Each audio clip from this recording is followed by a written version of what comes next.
It's morning 4 o'clock and I am walking towards the Amaniyaman Gopuram. From there, I'll be going to the Rajagopuram, from where my journey of Girivalam starts. The recorded history of the holy town dates back to the 9th century, and the geological history of Arunachala mountain in the middle of town goes back to the Archean age. The mountain is also called Annamalai, Arunagiri, Arunachalam, Arunai, Sonagiri and Sonachalam in various scriptures. It is one of the Panchabhuta Stalas, 5 elemental Shiva temples of Tamil Nadu. Shiva is worshipped here as the fire element. Now I have reached Rajagopuram, from where my journey of Girivalam will start now.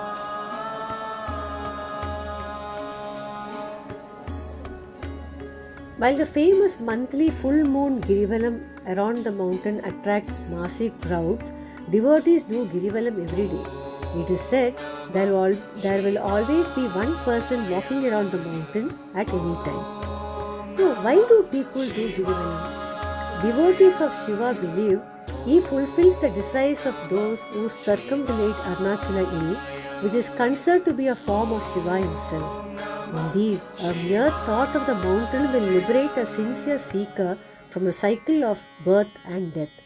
According to legends, the first one to perform the Girivalam was goddess Parvati, who did so to compensate for closing Lord Shiva's eyes playfully and plunging the world into darkness. After her Arunachala penance, Lord Shiva blessed her by giving her his left side and thus becoming Ardhanarishwara, half female lord. Since a mountain is worshipped as Shiva, walking around the mountain is done in reverence. Sincere seekers follow various rules laid down in Puranas, such as keeping the mind focused on Shiva and walking either in silence or chanting holy names and walking with awareness. The 8.7-mile length of the pilgrim circuit is dotted with 8 ancient temples in 8 directions, where gods Indra, Agni, Yama, Niruti, Varuna, Vayu, Kubera and Ishanya worship Shiva in the form of Arunachala. Devotees visit these temples and the main temple of Annamalayar during their walk. Now our first stop is Indralingam, the story of Indralingam, king of heaven. The Indralingam has east as its direction. It is associated with the celestial Lord Indra. This lingam is situated on Cart Street, close to the eastern tower of Arunachaleshwar temple. Lord Indra is the king of heaven according to Hindu mythology. His consort is Indrali. His vehicle is the celebrated 4-tusked white elephant Airavati. Indra manifests seated on his elephant, wielding in his hand the weapon Vajra, with which he destroys ignorance and bestows spiritual knowledge on his deserving devotees. The Indralingam is dominated by the Navagrahas, Lord Surya and Lord Shukra, Venus. Devotees are blessed with long life and prosperity on worshipping Indralingam. Our next stop is Agni Lingam. Lord Chandra moon is the dominant Navagraha of Agni Lingam. Lord Agni is the god of fire of knowledge. He has 7 hands and 7 tongues. Agni is the light of the lives of all creatures and is invoked in the performance of Homa. His vehicle is the god Saga, which serves as the sacrificial beast in the fires of Homa. Worshipping this lingam helps devotees get relief from disease, to maintain good health, and also helps them face problems and difficulties in their lives.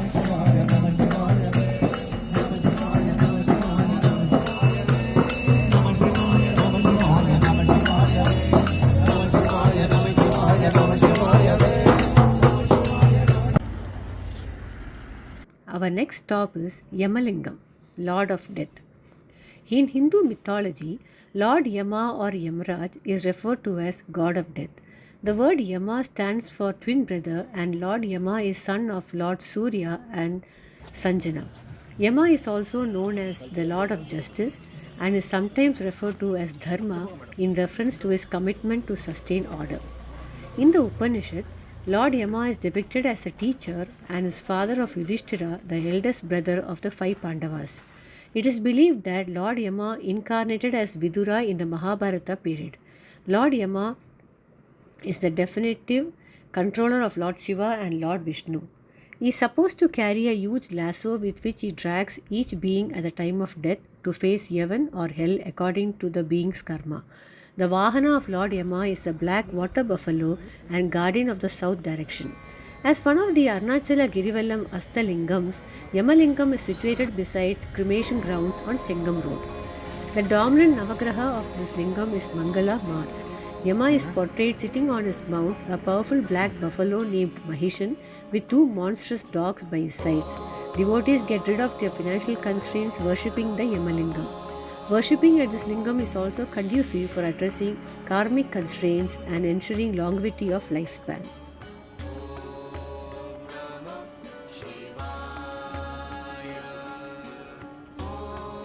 Our next stop is Niruti Lingam, Lord of the Southwest.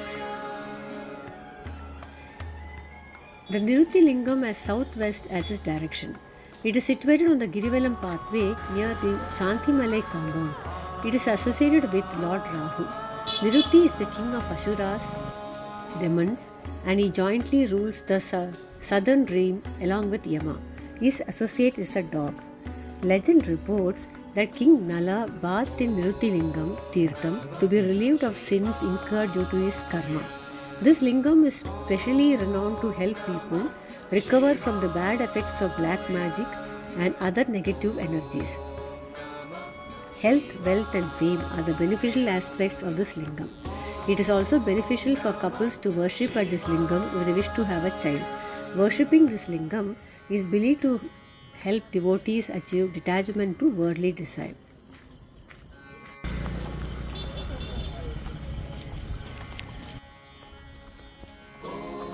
Well, we have covered 4 lingams, and to be frank, it's really difficult to walk on this road. But I'm not feeling tired. I think that's because by chanting the name of Shiva, I'm just going ahead. I hope I complete my Girivalam walking successfully.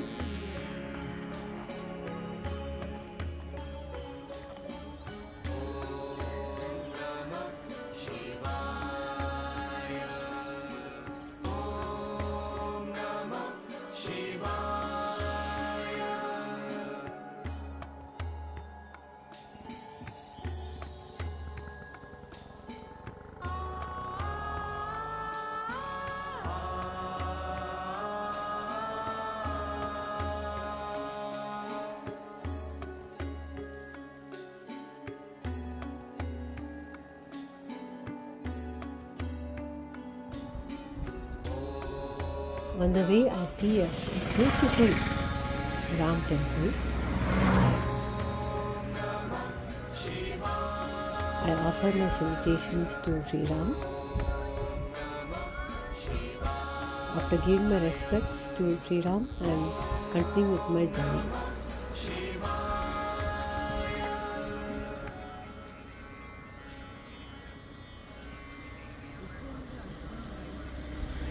On the way, I passed the ashram of Nityananda. Of course, I don't have to say anything about him. All of you know him very well.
While walking, we passed through the Surya Lingam.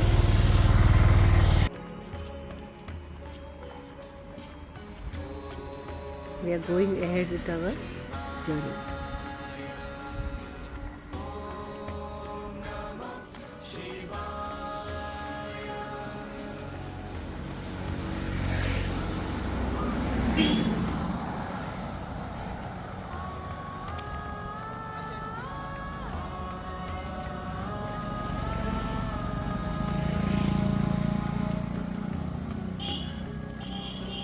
Our next stop is Varunalingam, shrine to the water god Varuna, lord of the west direction.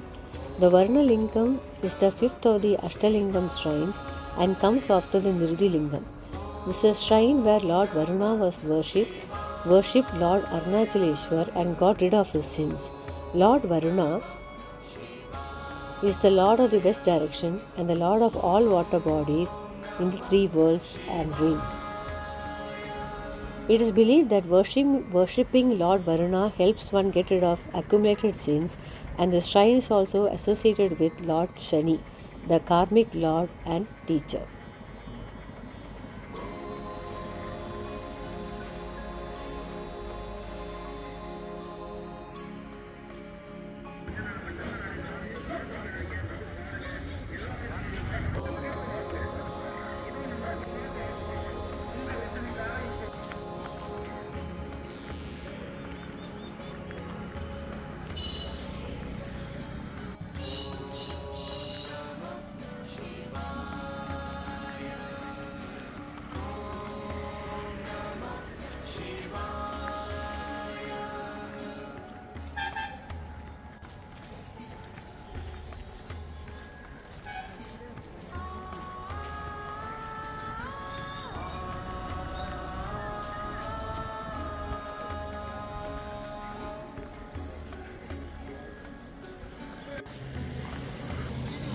While walking, we see the beautiful Ardhanarishwar statue. Such a beautifully it has been created. You can see it very clearly.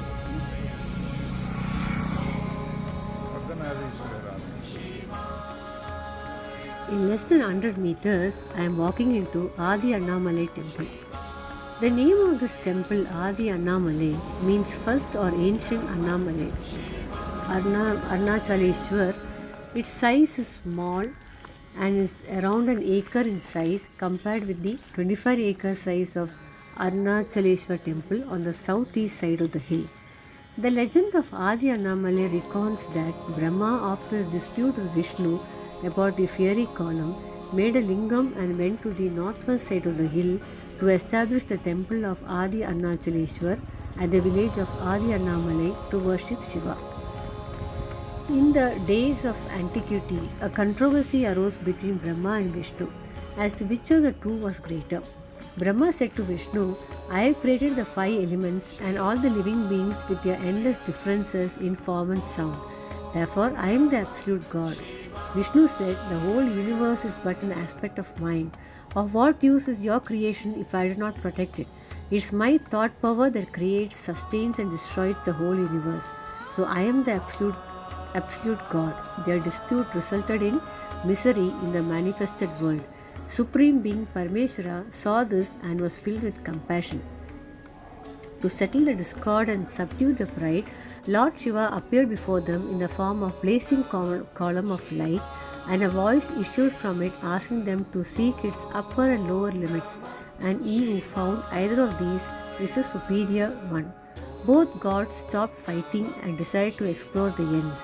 Brahma took the form of a swan and flew up to reach the top of the column of light, whereas Vishnu became a boar and started burrowing into the earth to find its base. 1,000 years passed as Vishnu dug deep into the nether worlds, and the journey seemed endless.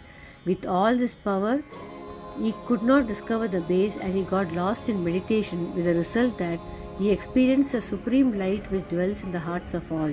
He soon realized and recognized that his true strength was derived from the supreme light. That is Lord Shiva. He prayed to Shiva, seeking his pardon, and then returned to earth.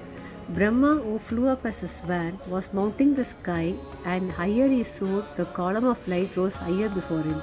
He was going despondent and was about to return when he saw a fragrant flower called Ketaki falling towards the earth. On asking from where it had come, the flower revealed that it had come from the crest of the fire column that was none other than Shiva himself, and that it had been descending for thousands of four old yugas. Brahma requested the flower to say that both of them came down after seeing the crest, and thus the flower swore to Vishnu. In the presence of column of effulgence, the Brahma had reached the summit. Splitting as under the column of light, Shiva appeared before the two gods. When the lotus-eyed Vishnu saw him, he danced with joy. The guilty Brahma, on seeing the Lord's true form, was confused and frightened. Mahadeva said, "The two of you need not be ashamed for having transcended your limits." Hari pondered deeply and became enlightened. Brahma has uttered falsehood and now cut his fifth head for that perjury. Brahma shall not hereafter be installed in any temple, and this flower which bore false witness shall never again find a place on my head, and shall not be used for my worship. After cursing Brahma and the screw pine flower thus, Shiva turned to Vishnu and said, "Child, be composed. I am pleased with you. You are one of my foremost devotees. You originated from me and are my sattvic part. At the end of the kalpa, you shall merge on me."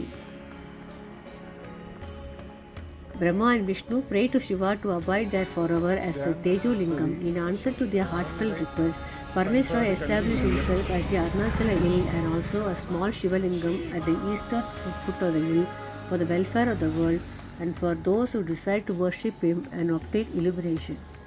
The glory of Arunachala.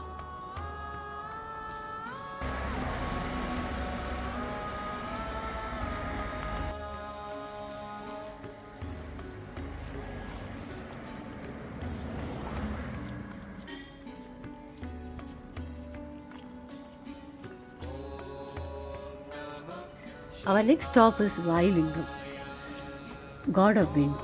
Vayu Lingam has the northwest direction as his direction.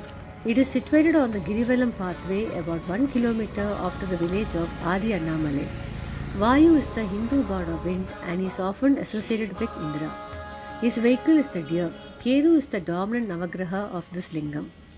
As Vayu is the god of wind, he provides creatures with vital life-giving breath, thus sustaining the entire universe.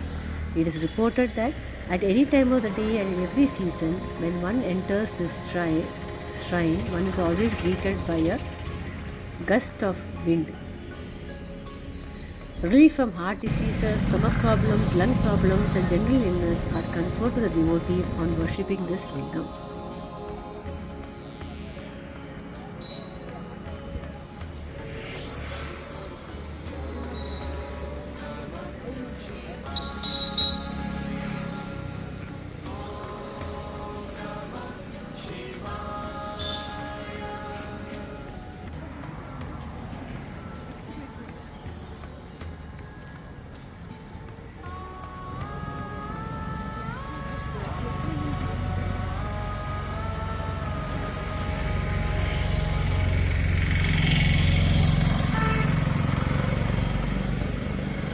We are passing the Chandalingam also on the way.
Our next stop is Kuberilingam, Lord of Light.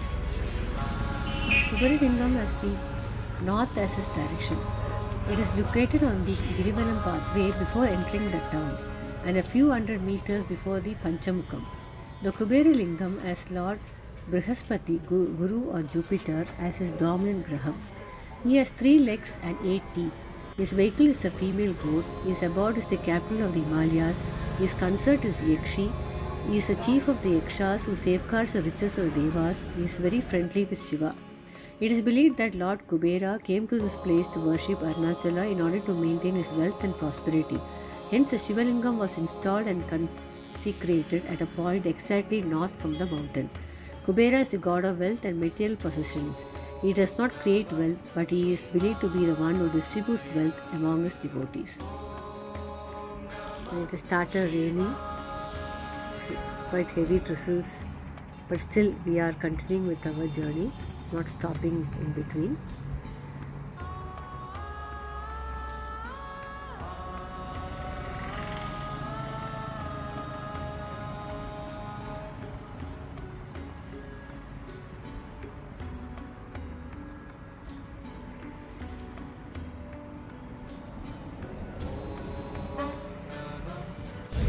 We are passing now Idukku temple. This is the Idukku temple. You can see that people go inside and come through the other side. It's a small passage, narrow passage. They go inside and come out.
It is the mountain.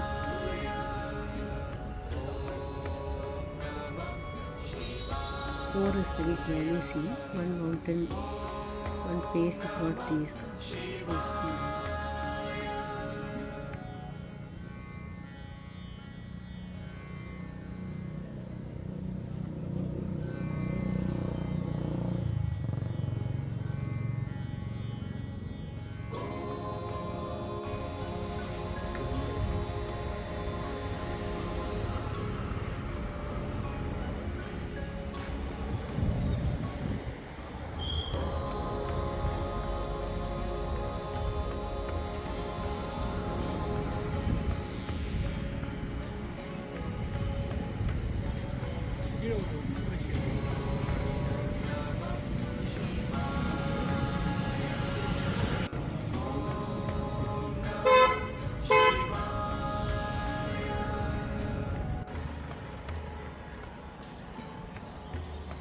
According to the Puranas, the Arunachala mountain has gone through various transformations through the yugas, which are vast eras. In the Satya Yuga, it was mountain of fire. In the Treta Yuga, it was emerald. In the Dwapara Yuga, it was gold. And the current Kali Yuga, it's a mountain of rocks. These transformations could also be correlated to a change in human consciousness in the cyclical progressions of yugas. Giri, as you know, is a mountain. Valam, circumambulation. Aruna means red or fire, and Achalam means unmovable. While the famous monthly full moon Girivalam around the mountain attracts massive crowds, Devotees do Girivalam every day. It is said that there will always be one person walking around the mountain at any time.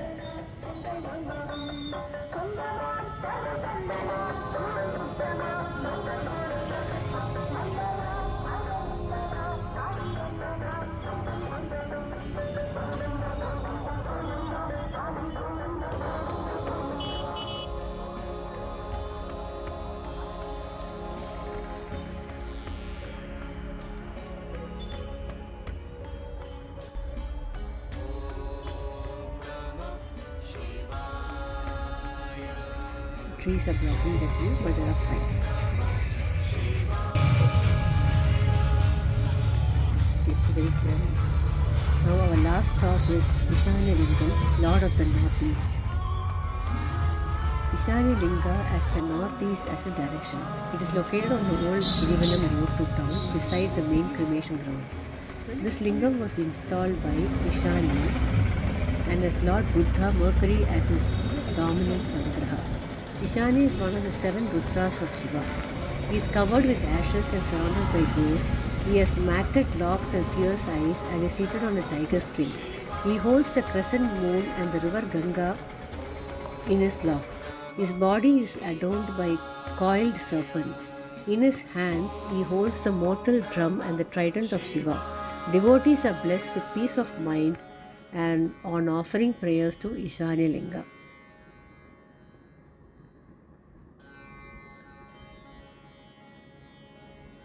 So by this I have successfully completed my journey of walking around the Girivalam. It took me 4 hours to complete my journey. Now I'll be heading back to the place where I started from, that is Rajagopuram. Lord Shiva, I'm really thankful to you for making me complete this journey.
Walking back to Rajagopuram.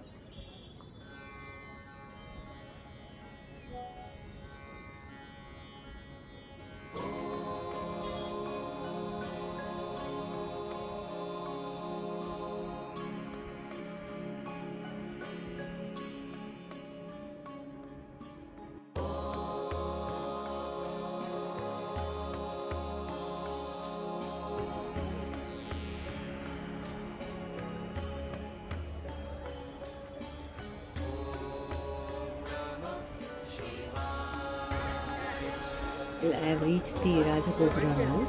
Today happens to be a Muhurtam day. A lot of marriages are also happening over here. So very crowded also. Every place is crowded, including the restaurants around the temple. You can see how many people are there. Huge crowd.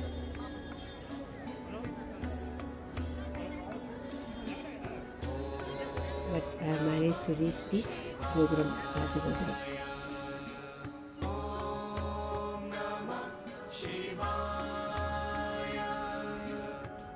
Well, as I covered my journey, I would say it was not very difficult. It took us 4 hours to complete, but it was good and I am feeling very good after completing my journey of Girivalam. Om Namah Shivaya. Om Namah Shivaya. Om Namah Shivaya. Om